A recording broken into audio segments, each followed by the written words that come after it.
E agora nós vamos falar de um evento que promete reunir profissionais, aliás, que vai reunir profissionais, estudantes e empresas em torno de um tema que está presente em praticamente tudo o que faz parte da nossa vida, a engenharia.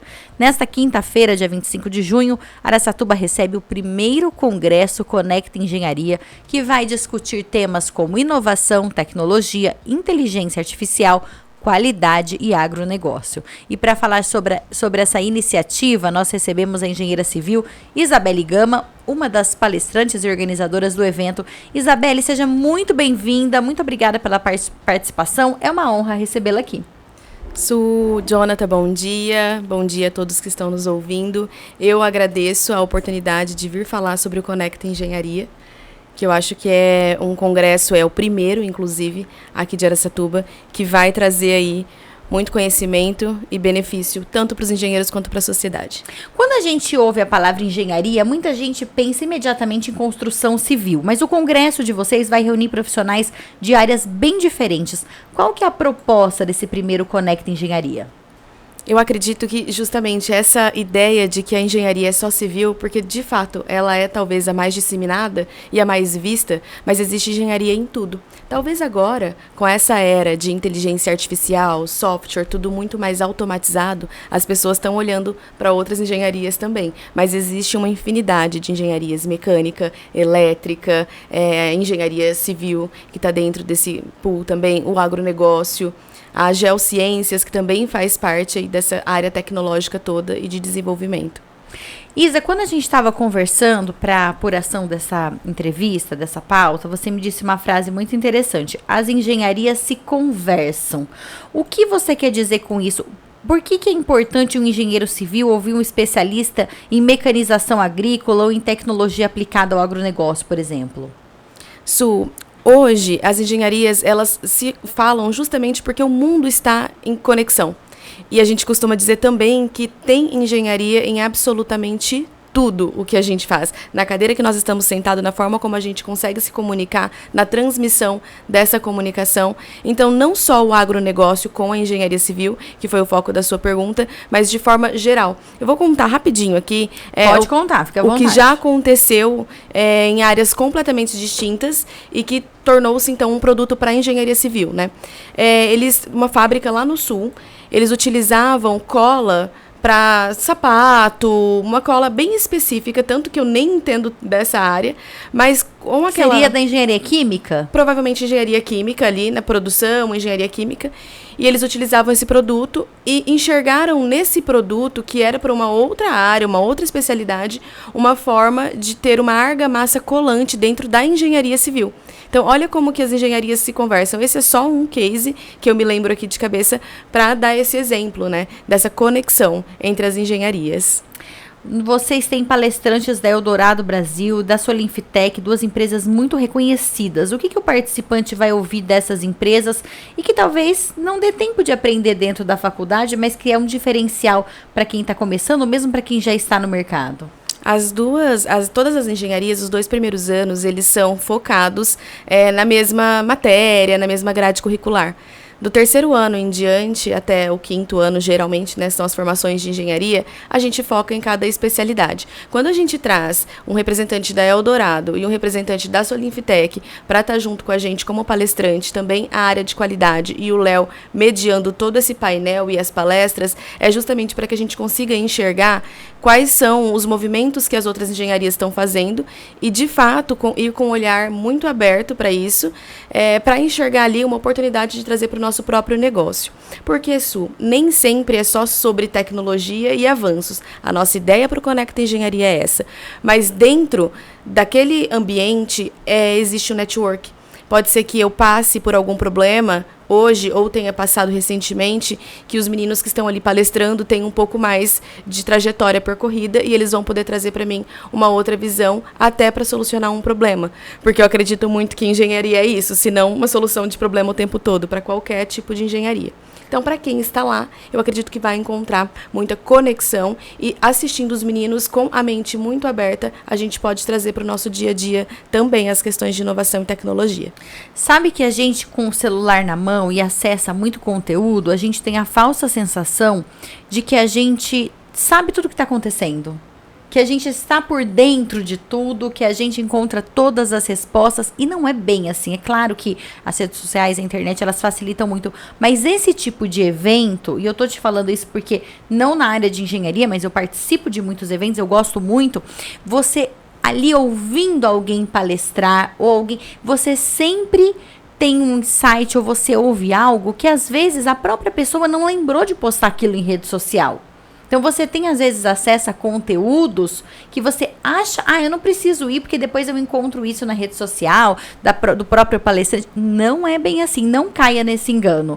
Além, é claro, dessa conexão que você falou, né? O networking, ele é importantíssimo. Até para estudantes também, né? Já aproveitar para mostrar alguns diferenciais, para fazer novas conexões. Exatamente. Eu acredito que para o estudante, a gente não tinha tempos atrás tanto acesso a eventos e palestras e a internet que conecta também quem está estudando com quem já está ali nessa trajetória. Então, acho que esse é um dos caminhos para quem é estudante ali, mas para os profissionais também. E você falou uma coisa que geralmente as pessoas postam 10, 15% do que acontece na vida delas, né, na internet. E nos bastidores, a gente consegue ter acesso a maiores detalhes. Eu acho que as pessoas são mais acessíveis também, né, Su?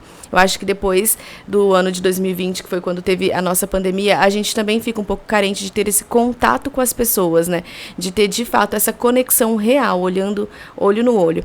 E o que eu acho também é que quando você estiver na palestra, seja intencional. Saiba o motivo pelo qual você está ali, mesmo que você ainda não saiba o que te espera, mas você sabe o que você está indo buscar. Eu acho que isso é muito importante também. E quem geralmente aceita participar de eventos como palestrante ou como participante de painéis, as pessoas, elas estão mais abertas, elas estão dispostas a essa troca. Então, se você abordar alguém ao final, no intervalo, lá conversar, geralmente as pessoas gostam disso também, né, Isa? Eu acho que elas esperam por isso, né? Que é um compartilhamento real do que a outra pessoa que está na plateia tem dúvida. Porque às vezes a gente sobe num palco, eu estou falando agora também como quem também palestra, e a gente segue num tema e de repente acha que não ficou dúvida para ninguém. Porque na maior parte das vezes a gente domina o que você está falando ali no palco. E de repente uma dúvida tão simples é algo que pode mudar a perspectiva e visão de quem está ali na palestra. Então eu acho essa troca riquíssima nos painéis. Você falou que você você é palestrante também, faz palestras com frequência, e nesse evento você vai falar sobre controle de qualidade e confiabilidade aplicados à engenharia, certo? Para quem não é da área, o que significa isso na prática e como a qualidade impacta o dia a dia das empresas e das pessoas? Vou falar sobre o controle tecnológico. Talvez fique um ponto de interrogação na cabeça das pessoas, mas o controle tecnológico é uma área dentro da engenharia civil que fala sobre a qualidade dos materiais aplicados nas obras. E geralmente quando eu falo sobre isso, quase ninguém tem ideia de que isso existe. Por exemplo, quando chega um caminhão de concreto em uma obra, a gente faz uma análise desse concreto. A gente pega uma amostra desse concreto e analisa se vai ter resistência ou não. Imagina que eu estou falando aqui somente de um único material utilizado dentro da construção civil. E existe a área de controle tecnológico, controle de qualidade e a confiabilidade em toda a engenharia. Toda a engenharia tem ali o seu bracinho que executa esse tipo de atividade. Então, é basicamente voltado para essa área a minha palestra, o controle de qualidade e a confiabilidade daquilo que você entrega para a sociedade, né, Su? Porque, no final, são cidadãos que consomem todo esse produto da engenharia, a nossa propriedade intelectual e o que a gente faz. O seu trabalho exatamente é relacionado a isso, Isa? Exatamente. Na realidade, existem duas normas, que são normas internacionais, que padronizam as empresas. Uma delas é a ISO 9001, que as pessoas já estão mais acostumadas a ouvir falar, e costumo dizer que ela vai de um carrinho de pipoca até uma multinacional, por exemplo. Então, ela pode ser aplicada em qualquer negócio. A ISO 9001, ela padroniza, ela tem processo para cada área da sua empresa e te dá uma previsibilidade muito melhor, uma visão do seu negócio. E aí, com base nessa implantação de norma e requisitos, a gente tem uma certificação internacional, então, para a sua empresa. E depois a gente tem a ISO, a 17025 ou 17025, que é bem voltada para essa área de calibração e ensaios em laboratório, também em qualquer laboratório, físico-químico, construção civil, e aí cabe em qualquer engenharia também. Você atua mais nessa área da construção civil? Sim, porque é meu core business, né? Já fiz implantação, por exemplo, da ISO 9001 em estúdio de tatuagem, para você ter uma ideia, né? Que foge um pouco do meu métier, da expertise, mas como a norma ela é uma padronização, a gente consegue implementar os requisitos em qualquer negócio. Qual é um erro comum que as empresas cometem? Pode ser da área da construção civil, que é mais o que você atua, que muita gente nem imagina. A hora que você vai lá, que te chamam, você já vê que assim, isso é muito comum e quando as empresas corrigem esse erro, melhora muita coisa.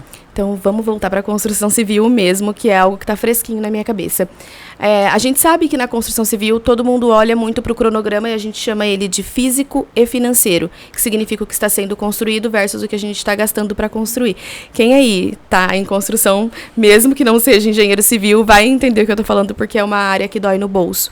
Então, eu enxergo muito esse desafio, digamos assim, em relação a só corte de custo sem olhar para a qualidade. É possível fazer diferente? É possível fazer diferente, porque nós temos hoje no mercado materiais que proporcionam para a gente uma viabilidade muito maior de custo, que eliminam algumas etapas da obra, só que a nossa cultura ainda não está preparada para receber.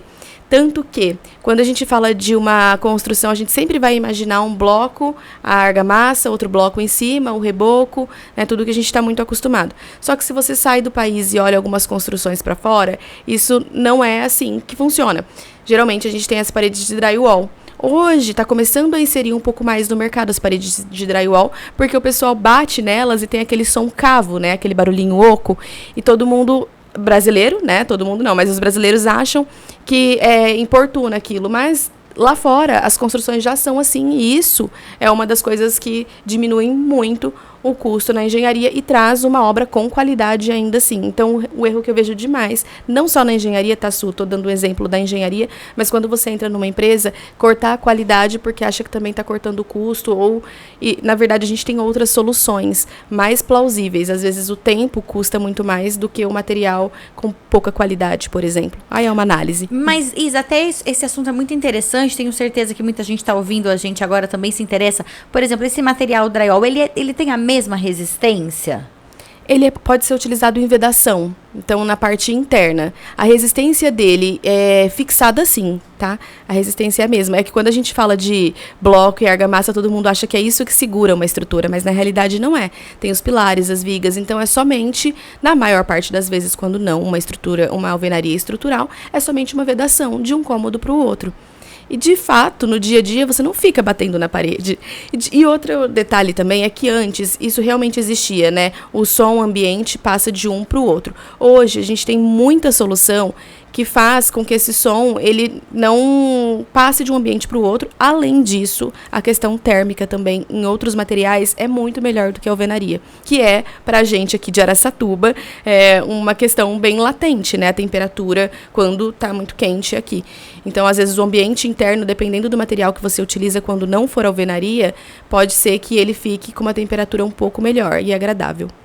Tem outros materiais também que ainda são mitos, assim, de que não são bons, mas eles são, por serem tecnológicos e muito novos, muita gente tem ainda receio? Nossa, demais. Eu estava numa feira em São Paulo, na terça-feira, a maior feira da América Latina de off-sites, e lá a gente viu várias empresas, eu fui convidada pela Lightwall, e eles fazem, se você olhar a produção, assim, em 32 metros quadrados, em meia manhã, eles realizaram como se fosse Lego, uma montagem dos painéis da Lightwall, e eu achei interessantíssimo, porque são painéis com concreto e o isopor, que dá, inclusive, esse conforto acústico e térmico para as obras. Então, achei muito diferente, é algo que é para entrar com tudo no mercado, porque também, além de trazer a qualidade, traz uma produtividade muito grande, e aí reduz tempo de obra, reduz custo fixo, e aí sim você começa a ter economias viáveis dentro da obra, não deixando a qualidade de lado. E a gente sabe que nessa área da construção civil, principalmente, dos grandes problemas e gargalos ali é justamente com a mão de obra. E tem mão de obra para esses novos materiais? Exatamente, a gente está correndo nessa área de capacitação. Porque o que acontece, Su, vamos falar aqui de uma forma geral em relação à geração Z, por exemplo. Muito provavelmente, quem é filho de pedreiro hoje não vai seguir a mesma carreira porque é, de fato, um ambiente hostil à construção civil. Sol, poeira, por mais que a gente... Trabalho pesado, por mais que a gente entre em todas as questões ergonômicas da NR1, ainda assim é um ambiente hostil e a gente não pode fugir desse fato. Quando a gente fala desses painéis, por exemplo, que é algo que eu trouxe aqui, tem uma montagem deles. Então, o pedreiro ele passa a ser um montador. A atividade dele é muito mais tranquila, é muito mais leve, a produção é muito maior. Então, eu acredito que a gente vai quebrando aos poucos essa cultura dentro da construção civil e vai transformando os pedreiros em outro tipo de profissão dentro da construção, montadores, coisas que tem, o ambiente fica menos hostil porque a obra é muito mais limpa. A gente tinha barras de aço antigamente de 12 metros, são coisas que hoje já não existem, elas já são pré-montadas dentro das fábricas, do próprio aço, né, que produz o aço e encaminha isso para a obra pré-montado. Então a gente tem alguns benefícios já dentro da construção, porque o mundo está caminhando para isso, né? E eu costumo dizer que a construção, ela só não é mais arcaica que a pesca, que a gente ainda joga a varinha lá e o peixe vem. Mas a gente está caminhando para isso. Eu acho que culturalmente é algo que a gente ainda está lapidando todo mundo, mas a mão de obra, inclusive, vai ser beneficiada com isso, assim como essa escassez que está pela frente, né? Esse apagão de mão de obra pode acontecer aí logo. E vamos combinar que para a gente fazer um muro, o que o pedreiro hoje cobre, e é justo, é muito mais alto do que o salário de gente que às vezes tem uma faculdade, né? Exatamente, é a lei da oferta e demanda. Sim. E é para esse mercado que a gente tem olhado, né? E aí quando a gente fala de conexão de engenharias, é justamente isso. Porque algumas engenharias já têm automação para muita coisa que a civil ainda não tem. E eu tenho certeza que olhar para esse cenário do agronegócio, da engenharia de produção, a gente consegue trazer essa realidade para a engenharia civil de uma forma adaptada, mas que a gente consiga sair desse cenário que ainda é uma cultura arcaica. Quando a gente fala inovação, muita gente pensa só em tecnologia de ponta, em robôs, inteligência artificial, mas existe inovação também em processos, gestão e recursos e resolução de problemas, né? Exato, e por isso que, de novo, vou falar do Engenharia Conecta, por isso estou aqui, que a gente precisa olhar para todas as engenharias, porque a inovação ela não é só automação. De fato, você ter um olhar diferente para aquilo, tem uma amigona minha que fala muito sobre isso, a inovação ela precisa gerar nota fiscal. O que isso significa? Que a gente precisa não só ter essa questão de olhar inovador, mas aplicar aquilo na prática como uma solução para resolver um problema, né? Você percebe que a gente não foi tão longe em relação ao que pode ser feito aqui no Brasil hoje e desmistificando aos poucos essa cultura da construção civil. A gente usou um método diferente, construtivo, mas não é algo assim que, nossa, é totalmente automatizado. Ainda não, pode ser que vire. Então, ainda não, né? Um dos temas do evento é justamente a inteligência artificial. Na sua visão, a IA vai substituir profissionais ou vai exigir profissionais cada vez mais preparados? Su, para mim, o que move o mundo são as perguntas, não as respostas. Então, eu acredito sim que os profissionais precisam ter muito mais capacidade de realizar as perguntas certas para extrair ali a melhor resposta e conduzir as atividades do dia a dia. No que eu faço hoje, a IA me ajuda 80%. Ainda tem todo o nosso viés de propriedade intelectual e essa questão humana que em muita coisa ainda vai ser aplicado. Eu não acredito que vai substituir. Eu acho que o mundo vai acelerar um pouco mais para onde precisa chegar aí com a questão da IA. Além das palestras, também vai ter um painel interativo e momentos de networking, como você já falou do networking. Essas conexões, reforçando, elas são importantes para abrir portas também para quem está construindo carreira ou para quem quer fazer uma mudança na carreira. Olha, eu vou dar o meu exemplo. Assim, eu tenho muita conexão hoje indo em eventos e às vezes eventos que não tinham absolutamente nada a ver com engenharia, porque o que eu penso também, tá, em relação a eventos e a gente ter esse olhar mais dinâmico para os eventos que a gente participa e vai, né? Não só focado na questão técnica. Nas engenharias e talvez na maior parte das faculdades, a gente não tem um estudo sobre como se portar, a oratória, que é algo que você sempre está falando. A gente não sai preparado para isso. E às vezes quando você diversifica os eventos que você vai, você aprende muito mais algumas técnicas, tanto de marketing pessoal, porque às vezes o próprio engenheiro precisa vender aquela imagem, né? E eu acho que isso faz todo sentido no dia a dia. Então, para mim, conexão e capacitação são duas coisas que têm que andar de mão dada. Se você tiver muito capacitado e não tiver as conexões certas, talvez você não chegue aonde você quer chegar. Se você tiver só as conexões, a hora que aparecer a oportunidade e você não tiver capacitado, pode ser que você também não chegue aonde você quer chegar. Então, a ideia do Conecta Engenharia é justamente essa. É ter capacidade, né? Abrir esse pool, ser especialista na sua área, mas também estar conectado às pessoas. E não precisa ser a pessoa certa naquele momento, né? Eu acho que as conexões encurtam distâncias. E para quem está ouvindo a gente agora, ficou interessado, quer participar, como que faz, quanto paga, como fazer a inscrição? É um evento gratuito, eu acho que isso também é um motivo de orgulho pra gente. Ou seja, quem reclama aí que acha tudo muito caro, aí você tem que sair desse papel de vítima, porque esse evento é de graça. Exatamente, eu acho que esse é um ponto muito importante e que dá orgulho mesmo que a gente está conseguindo fazer isso de forma gratuita para quem estiver lá com a gente. Vou deixar no meu link do Instagram também, que é isabelle.gama, e vai estar lá para fazer a inscrição pelo Simpla. E eu acredito que tem aqui também, né, Su, que você deixou? Tem. É importante fazer inscrição, mesmo eventos gratuitos, para que os organizadores consigam controlar a quantidade de pessoas que vão participar, porque o local ele tem vagas limitadas, tem lugares limitados. Então, você que está interessado, já faça a sua inscrição. Você pode acessar pelo Instagram da Isabelle, Isabelle com 2 Ls.gama, esse é o Instagram, né? Isabelle.gama. E também aqui, ó, nós deixamos fixados nas nossas lives, estamos transmitindo essa edição do Jornal da Manhã Araçatuba. Você que está ouvindo pelo rádio do seu carro, pelo 104.3 Jovem Pan, você pode acessar depois, quando você parar o seu carro, o Facebook Suelen Giron ou o canal no YouTube Suelen Giron. Procura a live de hoje, dia 22 de junho. Entra ali que nos comentários estará fixado o link, diretamente o link para inscrição, para você participar desse evento. Isa, mais uma vez, muito obrigada por estar aqui com a gente hoje. Eu que agradeço, Su. Obrigada, Jonathan. Obrigada, Suelen. Um excelente dia e uma excelente semana pra gente, para todos que nos ouvem. E sucesso nesse evento também. Nós conversamos com a engenheira civil Isabelle Gama sobre o primeiro congresso Conecta Engenharia, que acontece nesta quinta-feira, dia 25 às 7 horas da noite, no auditório Tribunal do Júri do Unisalesiano aqui em Araçatuba. Então, mais uma oportunidade, você que é da área de engenharia ou que gosta muito de qualquer engenharia, viu? Não é específico, ela é engenheira civil, mas como ela disse, todas as engenharias serão abordadas neste evento. O Jornal da Manhã fica por aqui. Antes de dar tchau, quero mandar um abraço para os nossos ouvintes que mandaram mensagem pra gente depois, ó, Jailson de Farias Martins, Ana Paula Saab, Nilson Mendes lá da Oficina Mecânica Mendes, um abraço para vocês, muito obrigada por estarem aqui com a gente. Kelson Oliveira também chegou aqui. Então, você que está ouvindo a gente pelo rádio do carro também, um beijo, uma ótima semana para você. Tenha uma semana aí abençoada e a gente volta amanhã, se Deus quiser.